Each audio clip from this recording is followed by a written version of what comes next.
Hello, everyone, and thank you for joining us today. My name is Sagi Madnick, and I'm an account manager for U.S. markets at Home Biogas. We're still waiting for a couple of people to join, and we'll begin in a couple minutes. But I have the pleasure of being your host today, and we'll look forward to it.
All right, let's begin. So again, hello, everyone, and thank you for joining us today. As I mentioned a couple minutes ago, my name is Sagi Madnick, and I'm an account manager for U.S. markets at Home Biogas. I have the absolute pleasure of being your host for today's webinar titled Top Innovations for Off-Gridders in 2024. Before we begin, I'd like to thank everyone who was involved in organizing this event, and we'll give a quick rundown of what will be on our agenda for today. First, we'll be hearing from Yair Teller, who's co-founder of Home Biogas. He'll be introducing new innovations developed by Home Biogas and its benefits for sustainable off-grid living. Next, we'll be listening to and gaining off-grid insights from John Kernahan, founder of the United Tiny House Association, and also runs a homestead and stay based in Georgia with Finn Kernahan. In my opinion, it's one of the coolest places to exist. Once we hear from these amazing off-grid experts, we'll be holding a Q&A session before having closing remarks. Some points I'd like to mention before we begin. Because our Q&A is going to be towards the end of the webinar, please feel free to write any questions in the Q&A box that's listed below on the Zoom video website. If you don't see it below, it'll be in your More tab. In addition, the webinar will be recorded and will be sent to the viewers after by email, along with a nice surprise from us at Home Biogas. Now, without further ado, I'd like to introduce Yair, and you can take it away. Thank you so much, Sagi, and it's great to be here. So I'm Yair Lev Taylor, and I'm a co-founder of Home Biogas, and I'm also living in off-grid for the last 10 years. So I'm talking here from a first experience, and yeah, let's start the journey.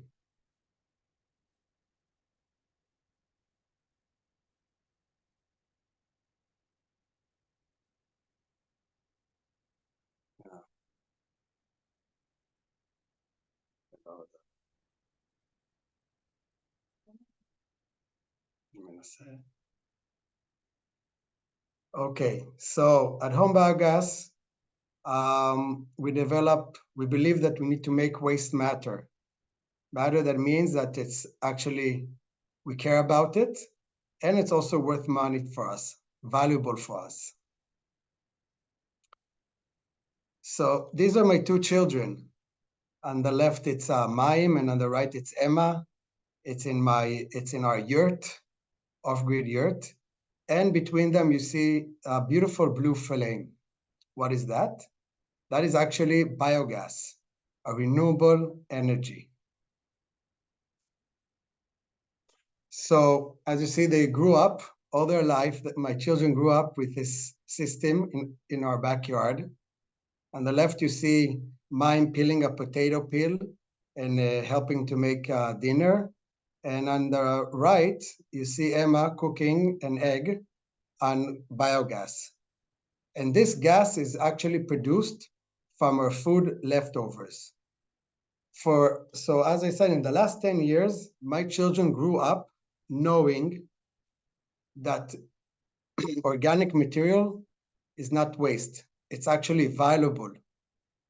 And in the last 10 years that we have the Biogas system in our house, we actually transformed, upcycled 10 tons of organic waste into 6,000 hours of clean cooking, renewable energy, and 24,000 liters of biofertilizer.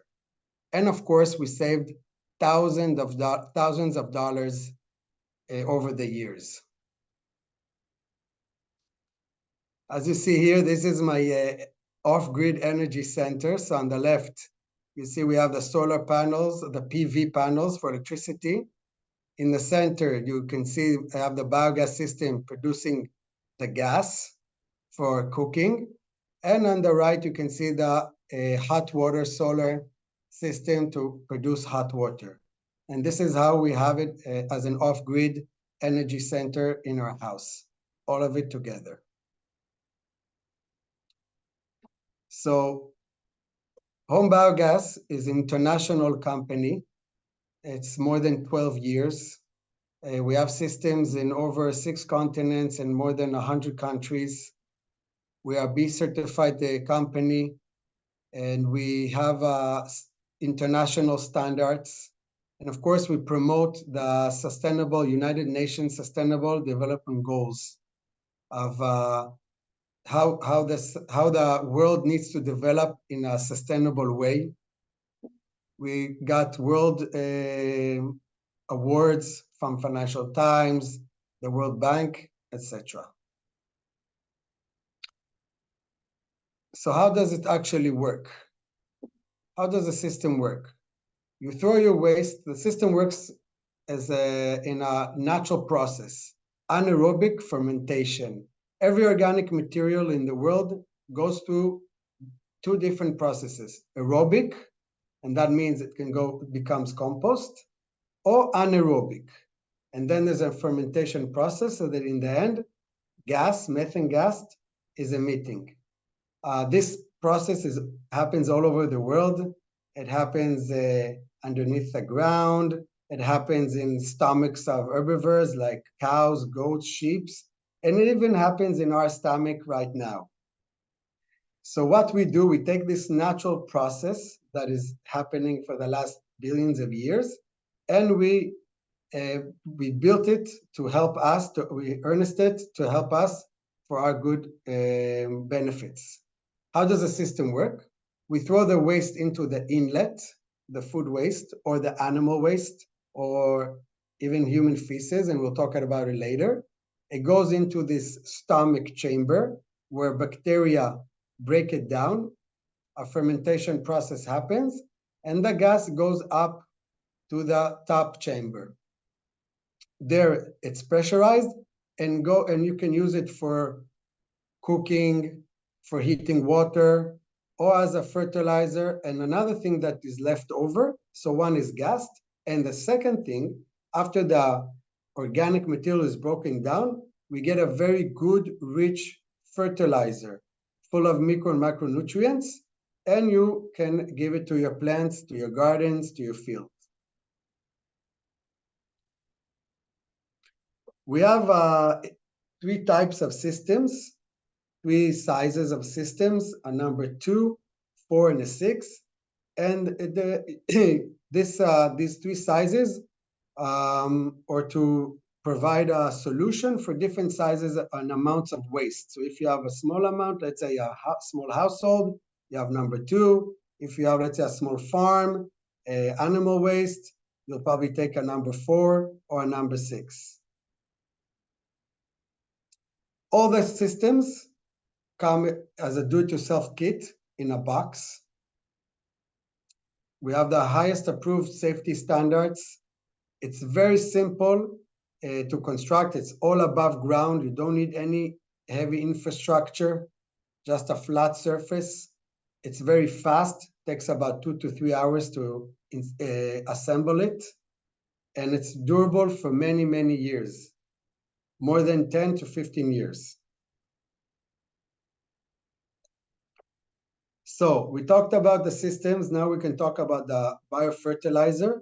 So when the organic material breaks down in the stomach, in the digester, it creates a very good, rich liquid fertilizer. So because it's liquid, you can use it also in your irrigation system. But what's important in this liquid fertilizer, it has all the elements that your plant and your soil needs, all the micro and macronutrients. So we're not only growing, we're actually growing the bacteria, we're growing the soil to have healthy plants. As I say, throw your waste and have a beautiful garden. We have it also for gardens, also for farmers all over the world use it. And the difference from chemical fertilizer is that mostly chemical fertilizer has a basic three elements, NPK, phosphorus, potassium, and nitrogen. And this is not enough for the plant to flourish. Like we need in our body, we need micronutrients like iron, like B12, B6, and other micronutrients. Also the plant needs it. And not only the plants, also the bacteria, the flora around the roots. Like we have a flora in the stomach, also the plants have a flora around the roots, and they need to be nourished also. So the fertilizer actually helps to grow a healthy soil that is more productive, and this helps to grow healthy plants that needs less pesticides or nothing at all. And this is how you can grow it organic food in your garden from your leftovers. We also have a beautiful add-on that it's actually a bio-toilet kit. What's so special about it? First of all, it's totally off-grid. Doesn't need to be connected.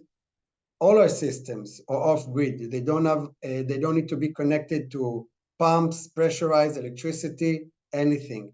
Also, our toilet doesn't need to be connected to the water grid. Second of all, it's of course made of ceramic, so it's easy to clean. It's nice, but it's flushable. That means it flushes water. The big difference is that different from a regular flushing toilet that flushes mostly like 2 gallons or 2.5 gallons per flush, this toilet flushes only 1/4 of a gallon per flush. So we're saving a lot of water because it has a small pump, manual pump or leg pump. After it goes from the system comes again all in a box as a kit. It saves a lot of water. It can save you more than 10,000 gallons a year of good water. It's eco-friendly, of course, and very, very durable. The toilet connects into the biogas system where the feces, the human waste, is treated very well. And the energy, the gas is produced, and it can go for cooking or for heating water. And what's discharged goes into to be treated if it's in the sewage system or in a drain field or mulch basin. We also have amazing add-on. We have, as I said, you can connect the gas not only for cooking, but also for heating water and gas. And we have a booster kit special for colder environments. The system likes to have a moderate climate. So if you have a colder climate, you have a booster kit with a greenhouse around the system that helps to keep a balanced temperature for the system. That's it. Thank you so much for being with us, and I hope you learned a lot and ask us questions. And I'm giving it back to you, Sagi. Thank you so much, Yair, for breaking down how exactly our products break down organic waste. Now, just for those who are just joining the webinar, you can feel free to ask questions via the tab on the bottom of the webinar. You can also, it's under the More tab. And in addition, we'll also be recording this session and sending it to you after via email. You know, I work at this company, and I'm completely blown away every single time by seeing these incredible innovations coming out. And, you know, like I said, feel free to keep asking us, and you'll be hearing soon from John, who's going to be talking about these insights. John, the floor is yours. Well, first of all, thank you very much. Thank you and Home Biogas for inviting us to be part of this webinar. How fascinating. Yeah, I mean, when I think of the game changer, the major asset that our home biogas system has made to us, we've been using ours for, I guess we're going into our fourth year now, 3-4 years. When folks like us go off grid, we've been living in our DIY cabin now for just over 12 years, and we've been completely fully off grid since 2015. So we're into our 9th year of being completely off grid.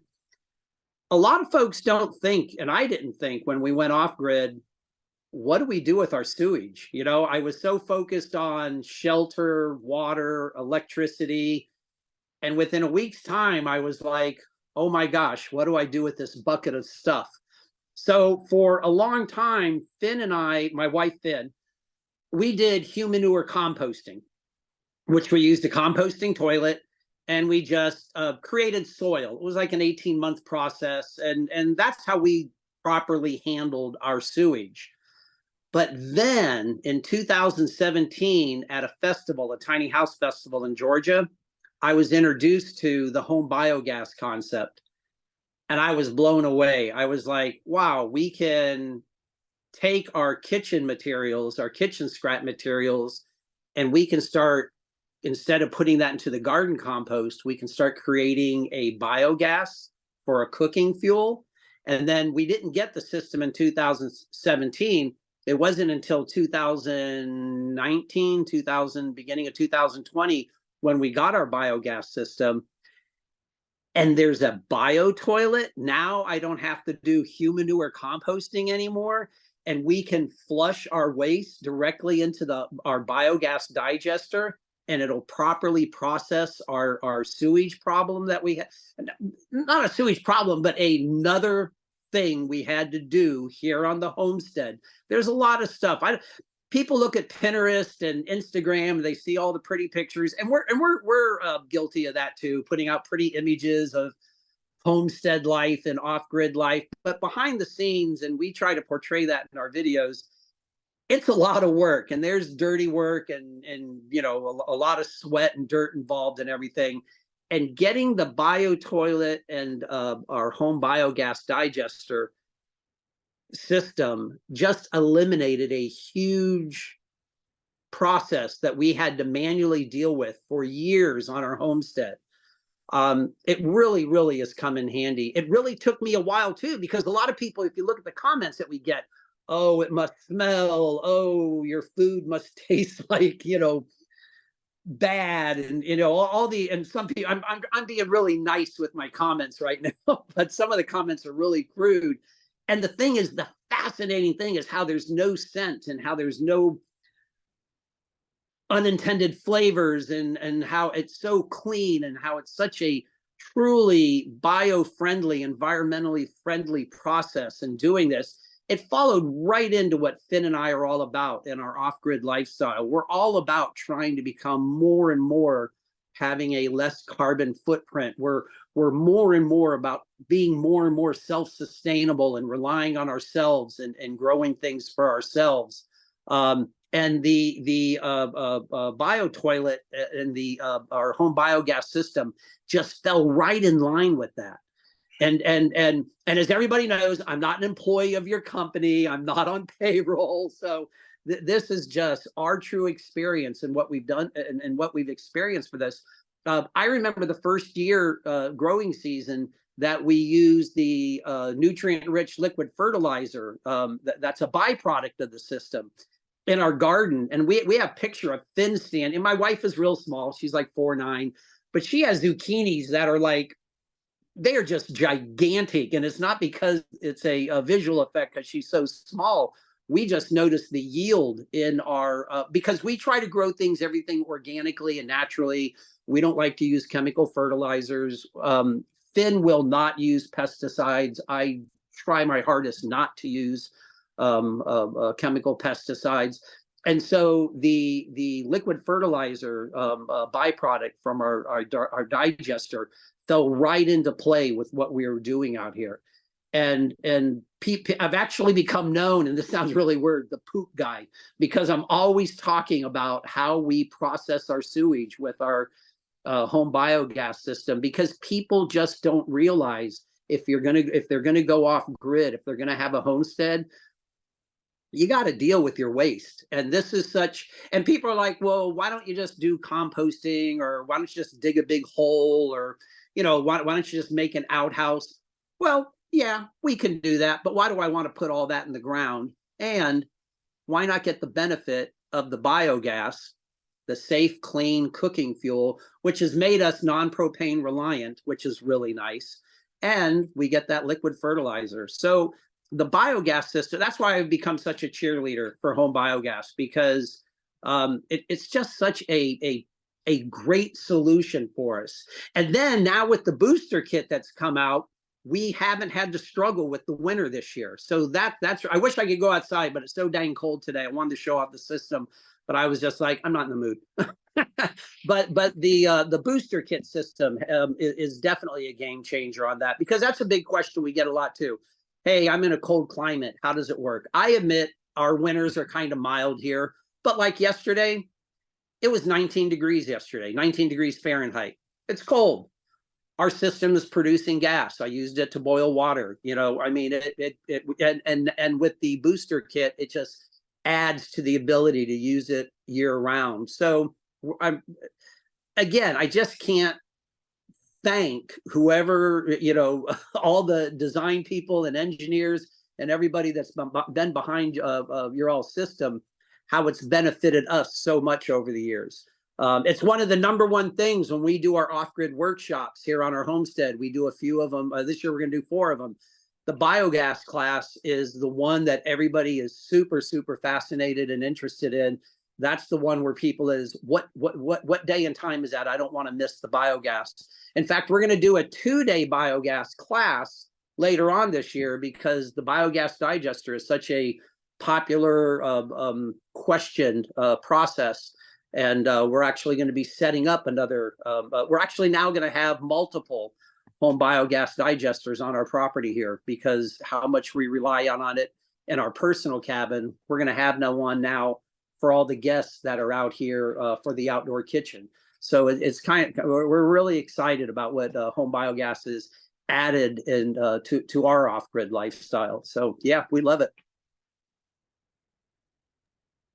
Wow, amazing. Thank you so much for all those insights, John. Sure. It's always helpful to share your experiences with others, especially those that are interested in off-grid living. And sure. I believe it helps me as well as everyone else that I've been speaking with. Thanks. So now I'd like to shift over to our Q&A session. Many of you have posted some really interesting questions, and I hope we can get to them all with the time we have left. So for one, I'd actually like to go back to Yair and ask you a question. So what is the difference between the standalone and bio-toilet systems versus composting? Okay, thank you for the question. So first of all, as we said, composting is a method for treating organic waste with oxygen. So you need to pile all your organic waste. We all used to do it in the past. If you're an off-gridder, you used to, before I had a biogas system, this is what I did. So you throw your organic waste in a big pile, and every few days you need to mix it around, and in the end you get a little bit of soil in the end of the year and the end of a half a year. With the biogas system, so this is an aerobic, and you need to treat it every week or 2 weeks and mix it over, and then you get some soil. In the home biogas system, the big difference is, and this is what I think also what John said, is you throw your waste, but every day, daily incentive. You get a daily incentive. You get a daily incentive as gas for cooking and fertilizer for your garden. So I think this is very important because, you know, like for me until today, I'm excited when we cook dinner. Even I turn out the stove today, I'm still excited to think about that. Actually, I'm cooking dinner today and last night's leftovers, you know, the potato peels from last night, and the fertilizer goes to the garden to grow more potatoes for the next day. So it's really closing the cycle, and you get feeling a daily incentive out of it. The difference with a toilet is that when we use food waste or animal waste, we use the fertilizer, let's call it above ground. We can use it for the vegetables and things like that. But when we use the toilet, when we connect the toilet, then we don't touch. Everything goes automatically from the toilet into the biogas system without us needing to touch it. And from there, it's treated for 30 days inside, digested, breaking down very well. And when it comes out, it's ready already for the environment to treat it. And there you can connect it or to your existing sewage system. And this way you save water, you get the energy, or to your septic tank if you have. And if you don't have, you can connect it. You can build like a drain field or a mulch basin. And that's the last treatment. But there actually the environment can hold it. Why? Because instead of flushing down, let's say a regular house will flush down over 200 to 300 gallons a day of water mixed with human feces into the environment. Here in this case, because we reduce the liquid a lot, more than 80%, and we only treat the toilet, then we reduce it to maybe up to 10 gallons a day per toilet for a family. And this is the environment after it's broken down and treated, the environment can hold it and and it's okay for the environment. And also around it, if you want, you can plant, let's say, banana trees or other trees, not bananas because if it's cold, but other trees or bushes that can use the fertilizer, but it's all underneath the ground.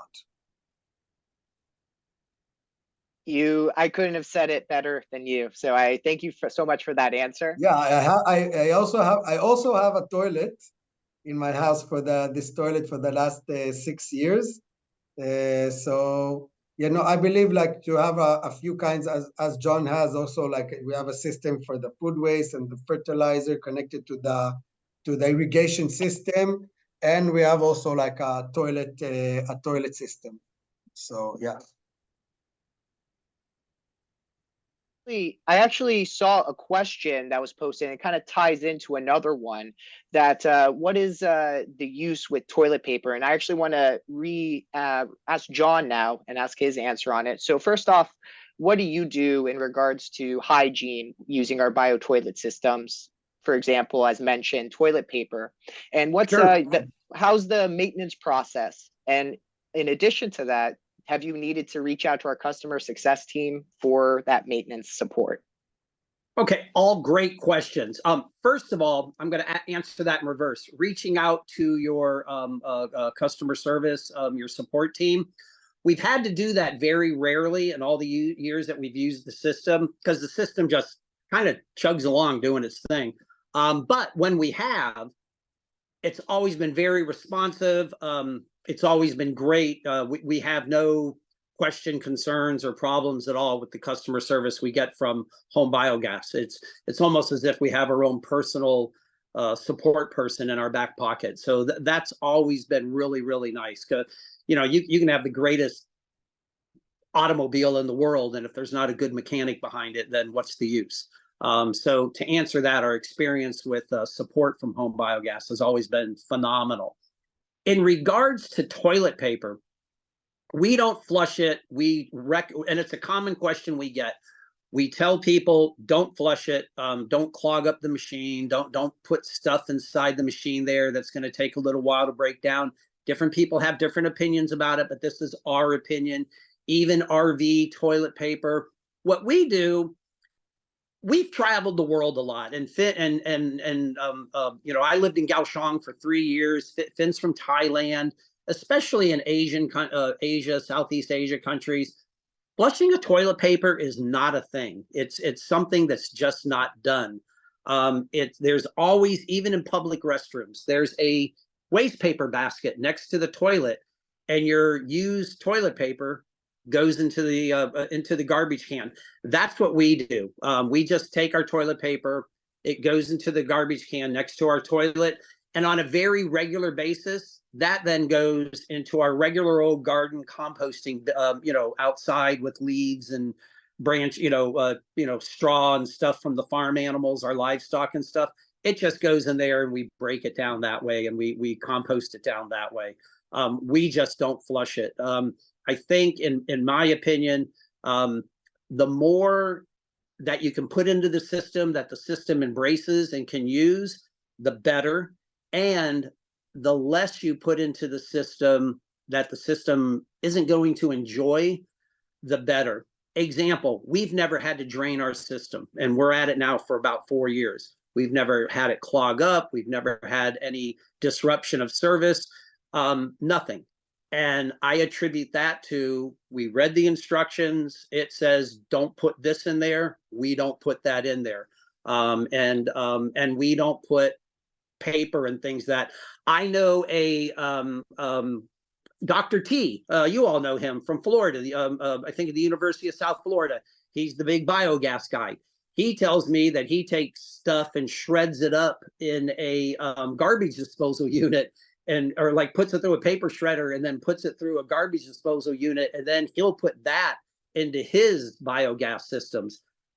I mean, he's a PhD, he's a rocket scientist about biogas. I would never do that.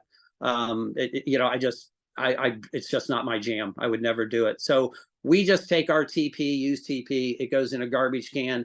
After about 2 days, that goes outside into the composting bins, our garden composting bins.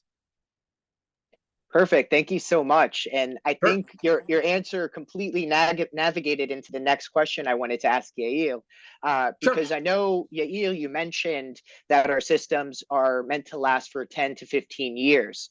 And as a devil's advocate, in the case that something happens, what does a biogas system failure look like?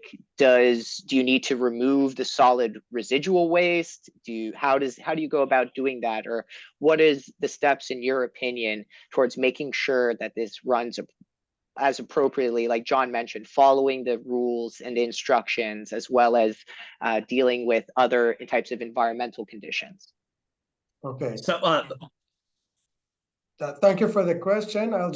Something small I wanted to, something that referred to what John answered, is like when we have a food waste, okay, or animal waste, but food waste, you can just throw the food waste inside the system as it is. You don't need to shred it. You don't need to break it down. You don't. Okay, so that's something regarding to the food scraps, let's call it like that. Regarding to the system, so first of all, the system itself is totally recyclable. Okay, so all the plastic there is recyclable. You can just throw it into the plastic recycle if one day something happens. And everything inside of it, inside the system, can go into the garden. It's broken down. It's ready-made, like to go into the environment and will not harm the environment. And last but not least, I think the most important point is, first of all, to contact we have a Q&A also on our website. We have videos, what to do if something happens, and we have our team. But as I said, if one day, let's say in 15 years, you want to replace your system, we have a protocol. It's pretty easy. You drain it, you put a new one, and you can start again, no problem. Thank you so much. Yeah, I know that's usually when draining the system, we can use a siphoning technique, and that really helps it remove everything. So I really appreciate sharing that. And just for those who are participating, this is actually, we have a lot of these videos on our YouTube channel, the Home Biogas Customer Success, as well as our regular YouTube channel in the case that you'd like to see the different steps for troubleshooting and other information. Now, I want to shift over into a different aspect that you briefly touched on, Yair, and it's in regards to the gas pressure and how exactly is that maintained? How does it work?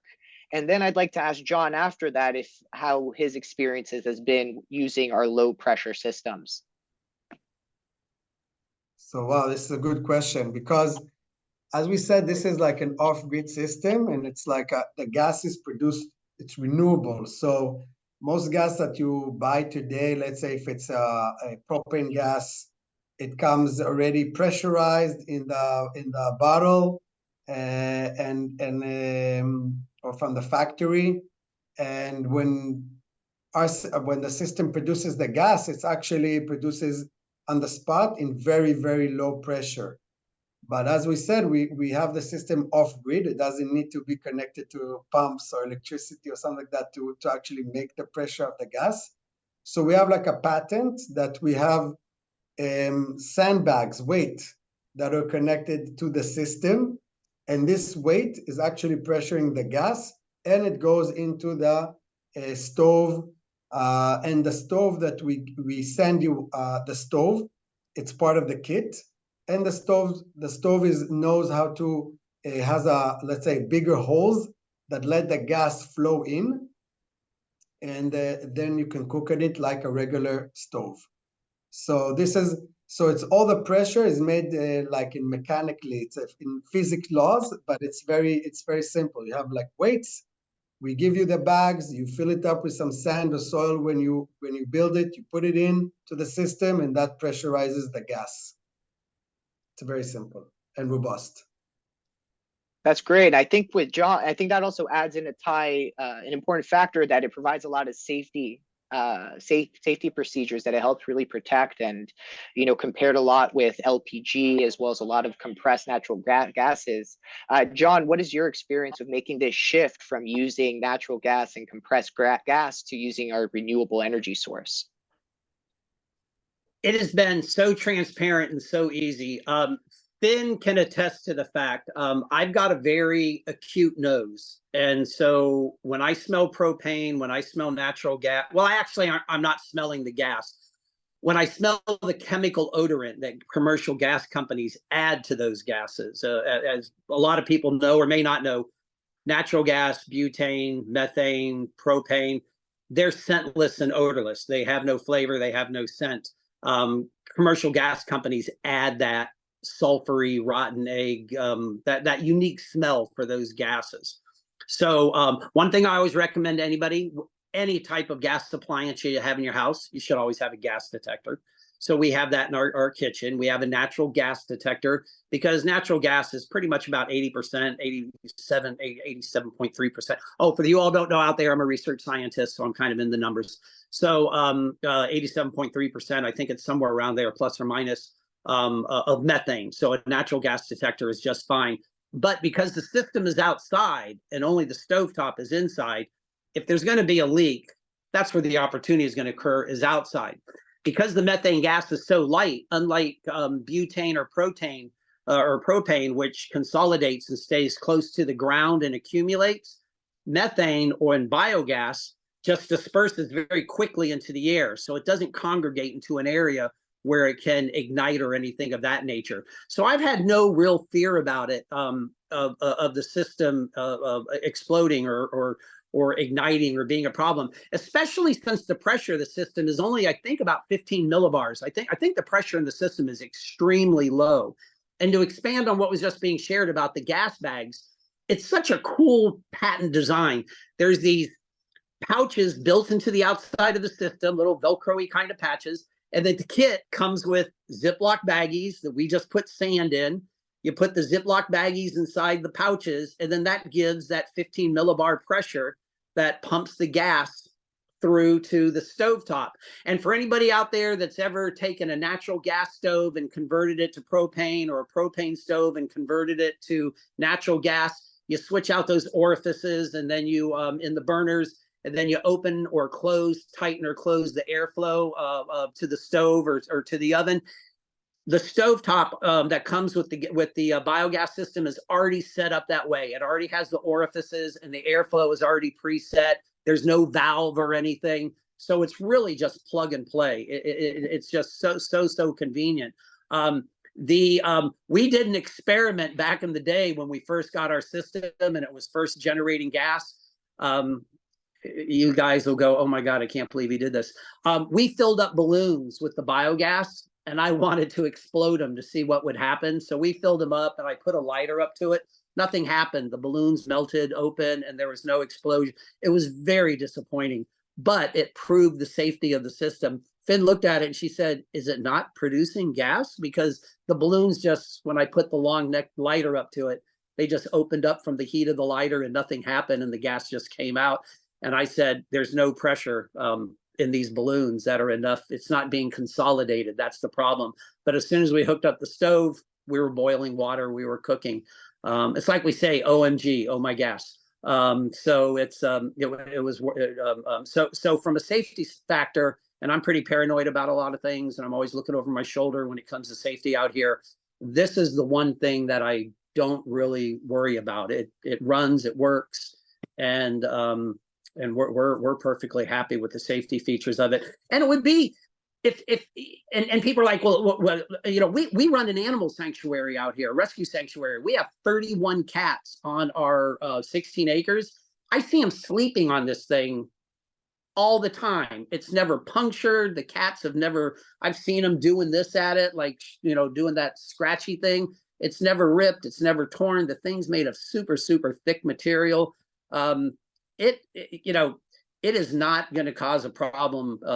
And it's sitting on what, 200 liters or however much water of slurry it's sitting on. So if for some bizarre reason, some out of the blue, impossible to happen reason, the top tank would catch on fire, which is literally impossible in my mind, you have all that water underneath it. So, you know, it's a super safe system as far as I'm concerned, and based on my hands-on experience. And remember, folks, I'm not selling you anything. You know, I'm not on payroll, so I'm just telling you a real life experience. If I had a concern about it, I'd be telling you straight up about it. And we have no concern on the safety of the system at all. I appreciate that, and thank you for sharing with us. And I think this kind of ties into an important factor, speaking about your own personal experiences. So I'd like to split this question. It's a combination of a couple questions being asked. So yeah, you know, some of our members that are visiting, the participants on the webinar, were asking about what is the ideal location to place the system. Is it, what are the climates? Is it okay in the cold? And as you mentioned earlier on, we have recently released our winter booster kit. So first, I'd like to hear your thoughts on that matter. And then John, if you wouldn't mind after sharing your experiences so far with the winter booster kit and its impacts during the winter. Thank you, Sagi. So the system, it likes the higher temperature. It will work more efficient. It's a biological process. So the best place for it to actually be is where the sun can actually see it. So we like to be, that's why we made the system black, so it can absorb the sun and the heat. And if you are in a colder area, then we provide also the booster kit that's like this greenhouse that helps to boost it up. And then it continues the process. Yeah, it works well.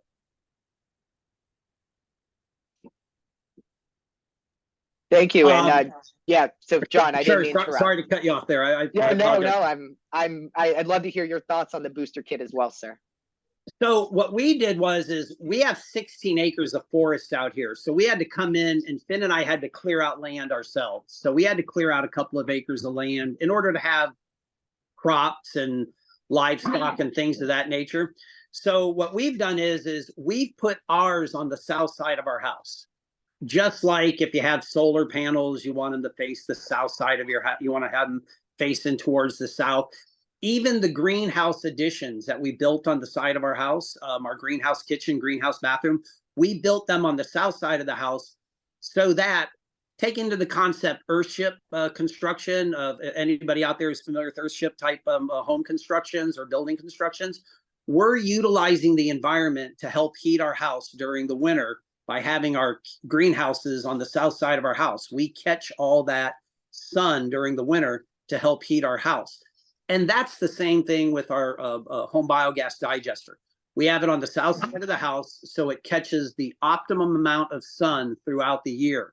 Now, our booster kit, we just recently received it, and we've just recently got it implemented. The thing is so I would be lying to say, oh, it's fantastic, but I will say this, because I haven't had a long enough experience yet with it. But I will say this: a year ago, this January 2023, it became 19 degrees out here.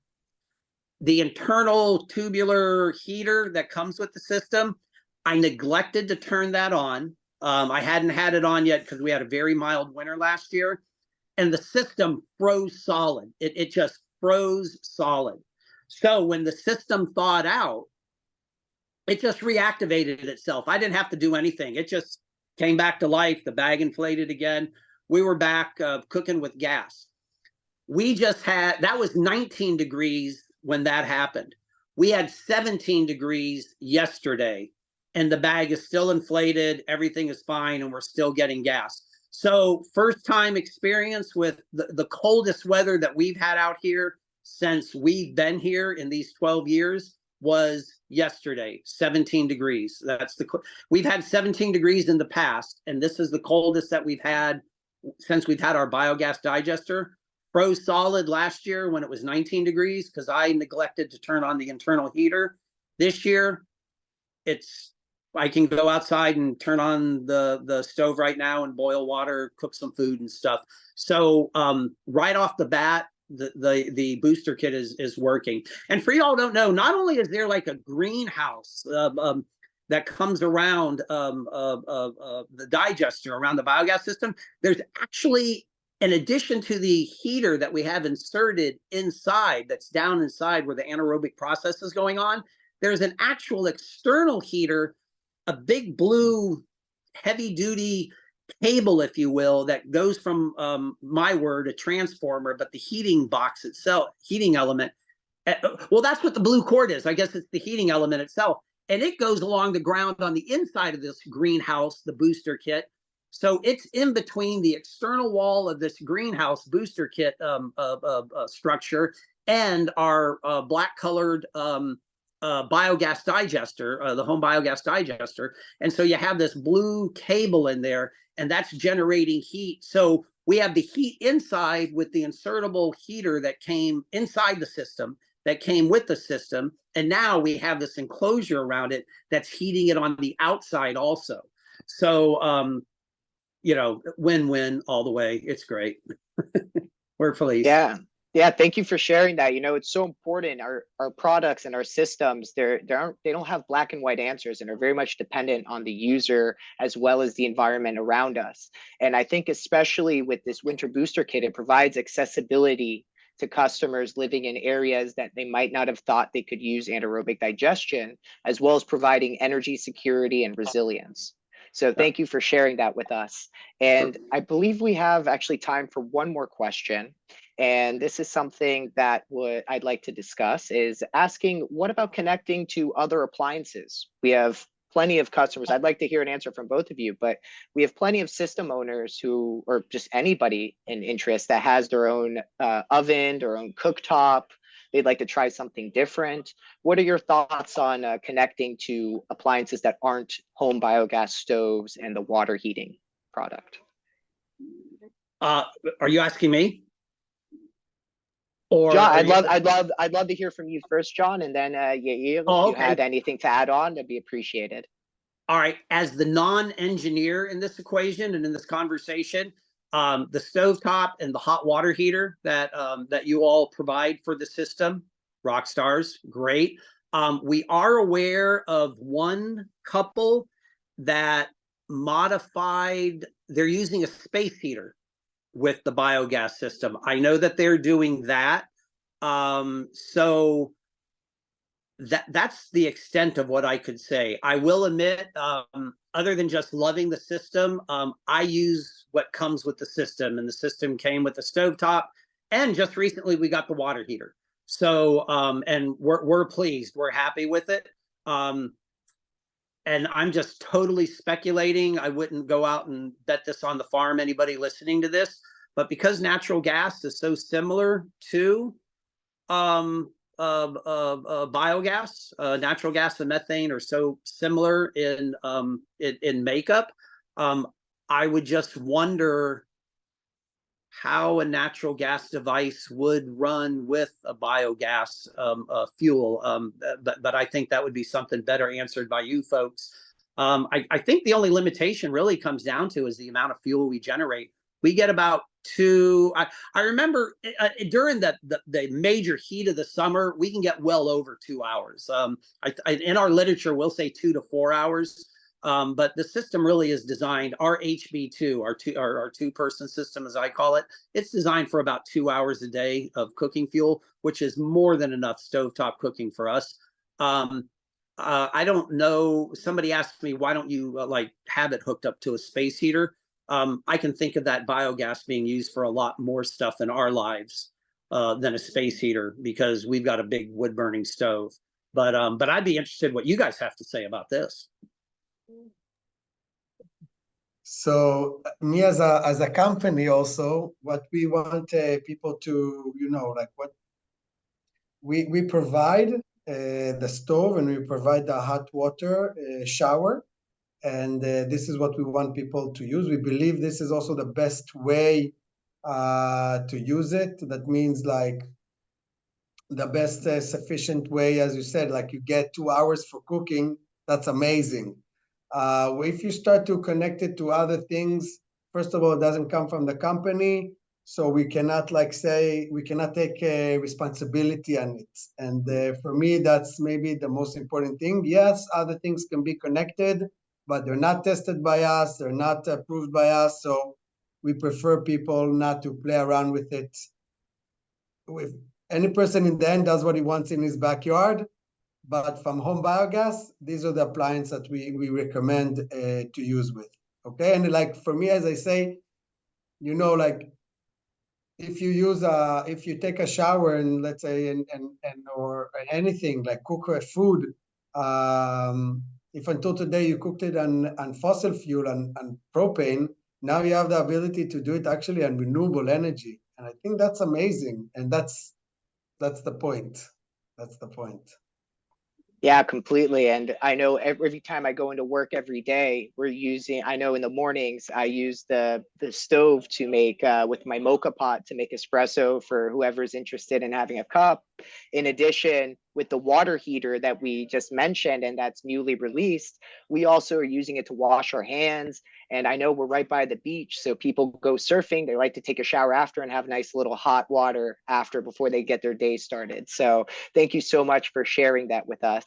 And in addition, I'd like to touch back onto the winter booster kits before we close, because we have a little more time before it ends. So is this something that means that with the release of the winter booster kit, is this going to be more accessible to people living in countries such as Europe or the Northern Hemisphere in colder climates that tend to be colder for people? Or is this just something for just the winter time for others? And Yair, I hope if you wouldn't mind answering that, that would be great. I think like, as I said, the booster kit is good for year round. It will give a boost to the system. But for sure, if you're in a colder environment, then it can help you also go through the winter in a better way. And also in the summer, it can give another boost. We all know a greenhouse will help to heat up the environment a little bit more, so the system will work a little more faster. It doesn't have to have it to work in the summer, efficiently. Also, I know many people before we had the booster kit, they had the system, and as John also had the system. So for a while, it like went to sleep and then it woke up again easily. The bacteria are very strong. They're here for the last billions of years. They're here to stay before us and after us, let's say. So it's very robust. So they know how to also come back again. But for sure, with the booster kit, as John said, it's like something that will go the whole winter and continue on. So yes, for sure, in it's Europe or North America, it's something, or colder climates, it's something that it will be good to have the booster kit. Perfect. Thank you so much again for that answer. And as much as I'd like to continue speaking about new innovations for off-gridders and all these different insights we're gaining, we've unfortunately run out of time. I'd like to thank everyone who was able to attend our webinar, those who came on time or who joined late. We appreciate it. I hope you gained some amazing insights and how off-grid living can be innovated, and hopefully you can implement these strategies from either now or in the future.